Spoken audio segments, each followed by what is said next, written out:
네, 돈이 보이는 투자 이어가도록 하겠습니다. 오늘의 시간 한국투자증권 박재영 차장과 미국 시장 이슈부터 지금 매크로 변수까지 쭉 확인해 보도록 하겠습니다. 차장님 어서 오세요. 안녕하십니까. 이미지가 확 달라지셨어요. 네, 약간 댄디한 MG 느낌으로. 네. MG요? 네. 저 MG 맞습니다. 어디 쇼핑 좀 하셨나 봐요, 최근에. 원래 있던 거 그냥 돌려 쓰는. 아, 그래요? 소비 경기가 안 좋은데 막 이렇게 물건 대놓고 살 수 있는 그런 상황 아니잖아요. 아, 그렇죠. 이렇게 정색하면서. 보니까 미국 제품이네요, 레이븐. 그런가요? 네, 미국에서 소비를 촉진시키고 있는 주범 중 하나다. 주범? 소비가 안 좋아지고 있겠습니다. 있는 이야기를 좀 하려고 그랬는데. 아, 그래요? 저 같은 사람들이 많은 것 같아요.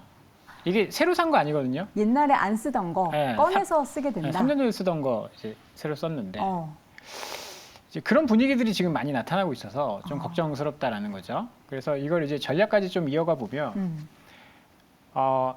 이번 주에는 시장이 좀 안개 속에 갇혀 있었다라고 봐도 과언이 아니었을 거예요. 첫 번째는 첫 번째는 엔비디아 실적이었죠. 지난주부터 계속 이제 걱정을 했습니다. 엔비디아가 급등락하면서. 근데 오늘 어마어마한 실적을 좀 발표를 해주면서 놀랍죠. 애매한 실적이었으면 사실 어떻게 됐을지 모릅니다. 왜냐하면 실적이라는 게 잘 나온다고 무조건 주가가 올라가는 거 아니거든요. 그렇죠. 실적이 잘 나와도 기대감을 충족시키지 못하면 실적 발표하고 주가가 떨어지는 게 대다수였습니다. 맞습니다. 그런데 엔비디아는 실적을 굉장히 크게 상회를 했죠. 매출이 160억 달러가 죄송합니다. 매출이 135억 달러가 나왔습니다. 1000만 달러. 가이던스는 다음 분기에 우리 160억 달러를 할 수 있을 것 같아요. 거기에 또 플러스 마이너스 얘기했으니까. 이걸 보면 우리가 상상했었던 것보다 훨씬 더 지금 좋은 실적이 나왔다라는 겁니다. 이게 지금 뭐 엔비디아 시간의 주가 급등시켜주고 있고 우리나라 삼성전자 하이닉스 주가 끌어올리고 있습니다. 그다음에 뭐 반도체 관련된 쪽, 그다음에 AI 관련된 쪽, 인터넷 다 끌어올리고 있거든요. 이 부분들이 오늘 우리 시장을 살렸다라고 볼 수 있고 또 하나의 불안감은 잭슨홀 미팅이었습니다. 네. 잭슨홀 미팅에서 작년처럼 막 쓸데없는 얘기해가지고 시장 박살나는 거 아니야. 작년에 오늘 밤인데. 25일이죠. 25일 날. 오늘 밤 시작? 네네. 이제 내일 발언. 연설은 이제 파월 의장의 연설이 중요한 거니까 25일 날 파월 의장이 뭐 이야기하는데 작년에 파월 의장이 이야기하고 당일날 오른 다음에 8주 동안 20% 가까이 주가가 하락했습니다. 그러니까 지금은 걱정할 수밖에 없는 상황이죠. 그러네요. 게다가 파월 의장이 매파적으로 얘기해가지고 막 시장이 난리 날 것처럼 생각을 하다 보니까 채권 금리가 2007년 수준까지 올라갔거든요. 2007년 고점 수준을 넘어섰어요. 2007년 10년물 기준으로 4.3을 넘어갔으니까. 근데 마침 어제 채권 금리가 급락해줬습니다. 맞아요. 12bp나 급락을 하면서 사실 급락할 이유는 딱히 없었거든요. 뭐 경제지표 얘기 뭐 PMI 얘기하고 하는데 딱히 어제 20년물 국채 입찰이 있었습니다. 네. 응찰률이 평균치보다 낮았어요. 그래서 4.999 거기서 마무리가 된 거군요. 그러면 당연히 채권의 수요가 없다 그러면 가격은 떨어져서 금리가 올라가야 되는 게 정상이거든요. 근데 금리 떨어졌단 말이에요. 이유는 두 가지로 볼 수 있습니다. 첫 번째는 지금 싸잖아. 채권 가격 싸잖아. 거기에는 저가 매수. 또 하나는 파월이 그렇게 매파적으로 나올 이유는 없을 것 같아. 이 두 가지가 미리 시장에 반영을 좀 하고 있는 것이 아닌가. 그러면 잭슨홀에 대한 공포도 조금씩 옅어지고 있다라고 봐야 될 것 같고. 네. 오늘 금통위 금리 동결했죠? 그렇죠, 우리나라. 걱정스러운 부분들도 많았습니다. 왜냐하면 성장률 1.4% 이야기했거든요. 1.4% 이야기하면서 좀 낮출 수도 있다라고 생각했어요. 왜냐하면 중국이 워낙 안 좋으니까. 그러면 만약에 성장률 낮추면 이거는 금리 동결 안 할 수도? 그 뜻이 아니라 중국처럼 가는 거 아니야? 안 중국은 지금 좋아져서? 디플레이션이잖아요. 우리도 그러면 디플레로? 물가가 지금 낮으니까 우리는 동결할 거야. 근데 성장률까지 낮춰버리면 성장률 안 좋아지고 물가 낮고 그러면 디플레이션으로 가면 중국 따라가는 거 아니야? 이런 우려가 있을 수도 있었는데 어찌됐든 성장률은 동결을 했습니다. 네. 성장률 1.4 나왔고 금리 동결을 했습니다. 불확실성 대부분 좀 해소가 됐죠. 그러면 시장은 이제 갈 수 있다라고 봐야 될 것 같은데 문제가 다 해결이 된 게 아닙니다. 문제가 또 뭐 있습니까? 경기 불안 신호들이 계속 나오고 있어요. 경기 불안 신호라. 어제 엔비디아는 주가가 좋았었죠. 네. 시간으로 좋았고. 그런데 개별 종목 단으로 보면 어제 풋라커가 20% 넘게 급락했습니다. 맞아요. 그 실적이 근데 풋라커에서 안 좋았던 신발 좀 거잖아요. 사세요? 풋라커 우리나라에 그 매장이 ABC 마트 같은 거죠. 있죠. 있죠. 음.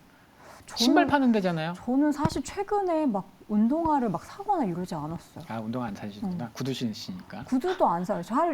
뭔가를 잘 안 사게 돼요. 그 돈 많이 벌어서 다 모아세요. 은행에 갖다 주죠. 그래서 은행하고. 은행주 실적이 이렇게 좋은 걸 수도 있겠는데. 그저께 메이시스도 20% 급락했습니다. 실적 발표하면서 가이던스를 낮게 잡았단 말이에요. 네. 메이시스는 의류, 화장품 이런 그쵸. 걸 파는 이제 대표적인 화장품 업체인데, 의류 안 팔리고 신발 안 팔리고 우리가 지금 미국이 기대하고 있는 거는 미국이 제조업이 좋은 게 아니잖아요. 서비스업이 좋은, 일반 소비가 좋은 그런 상황인데 기업들의 실적이 무너지고 있다는 거죠. 그리고 어제 발표된 지금 표에 나오는데 S&P 글로벌 서비스 PMI가 51.0이 나왔습니다. 뭔가 좀 간당간당하죠? 네. 기준이 50인데 51이 나왔단 말이에요. 그러면 여기서 아까 여기 추세도 보이지만 계속 떨어지고 있는 추세입니다. 그러면 이게 마이너스로 가면 경기가 좋은 거 맞나? 우리가 지금까지는 경기 민감주를 조금 좋게 봐도 된다라는 게 미국에 한해서였습니다. 네. 미국 지금 3분기 GDP 나우에서 성장률이 막 5.8% 제가 지난주에 이제 말씀을 드렸는데 5.8%까지 올라왔다. 경기가 좋다. 노랜딩이다. 막 이런 이야기 하고 있는데 반대편에서 이야기하는 사람들의 얘기를 보면 미국은 이제 피크 찍고 내려오고 있는 거야. 경기 선행 지수가 16개월 연속 마이너스를 기록하고 있습니다. 네. 지금 표가 준비되어 있는지 모르겠는데 경기 선행 지수가 16개월 연속 마이너스 나오고 있다는 것은 이제 피크 찍고 내려오는 건가? 선행 지수 꺾이고 있고 의류업체들 소비를 대표하는 의류업체들, 신발업체들 실적이 안 좋아지고 있네. 그럼 경기에 대해서는 조금 걱정을 해야 되는 상황이 아닌가. 그런 근데 저는 궁금한 게 이게 네. 소비 관련해서도 보면은 최근에 제품 재화 자체의 가격이 되게 많이 올라갔잖아요. 네. 근데 물론 이제 덜 팔렸음에도 불구하고 뭐 사긴 샀으면은 매출단은 그대로 유지가 되는데 실적이 안 좋았다라는 거는 가격 올라가도 수요가 그 정도 따라주지 않기 때문에 실적도 안 좋아지는 그런 악순환이 펼쳐지고 있는데 근데 또 소비 관련한 데이터 뭐 카드 사용량 보면은 계속 올라가고 있단 말이죠.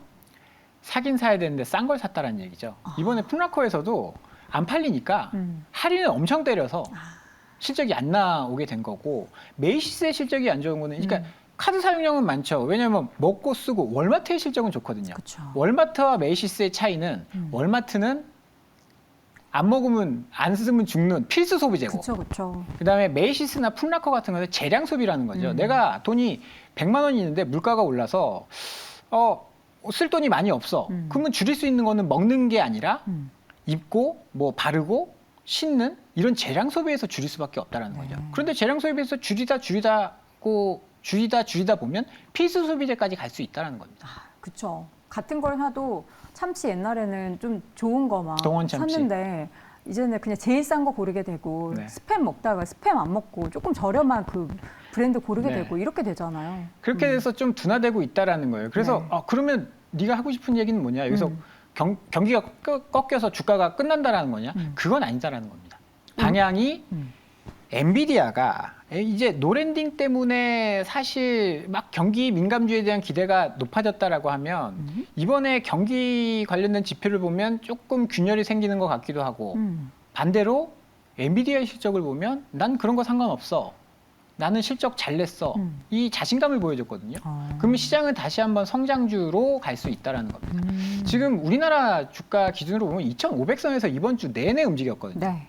큰 등락폭 없이. 그러면 이 상태를 유지하다가 불확실성이 뭔가 해소되면서 올라갈 수 있는 모멘텀은 성장주에서 찾아야 된다라는 겁니다.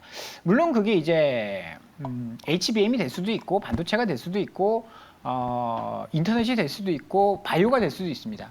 그렇지만 확실한 건 금리가 올라가고 소비가 조금 둔화되는 그런 과정에서 경기 민감주에 대한 비중을 조금 줄여야 되고 성장주에 대한 비중을 조금 늘려야 된다라는 게 제 생각이고요. 보통 우리가 금리가 올라갈 때 네. 성장주에 대한 타격이 더 크다라고 얘기를 하는데 이제는 보면 성장주의 성격을 보면 돈 잘 버는 성장주라서 그런지 이야기가 완전히 달라. 돈 잘 벌고 돈 많은 성장주라서 그런지 이야기가 좀 달라지네요. 그게 사실 뭐 경제학 논리라는 게 딱 다 들어맞는 게 그쵸, 아니고 그쵸. 지금 금리 상승의 거의 종반 부분이라서 사람들이 이제 크게 신경을 쓰지 않는 것 같아요. 지금 성장주가 올라가는 게 멀티플 때문에 올라가는 건 아니거든요. 물론 이제 엔비디아가 지금 PER이 200배가 넘어갑니다. 이런 성장을 계속한다라고 하면 어느 정도 용인할 수 있겠지만 지금 멀티플 보고 성장주를 들어가는 그런 시기는 아니다라는 게 저의 생각이고요.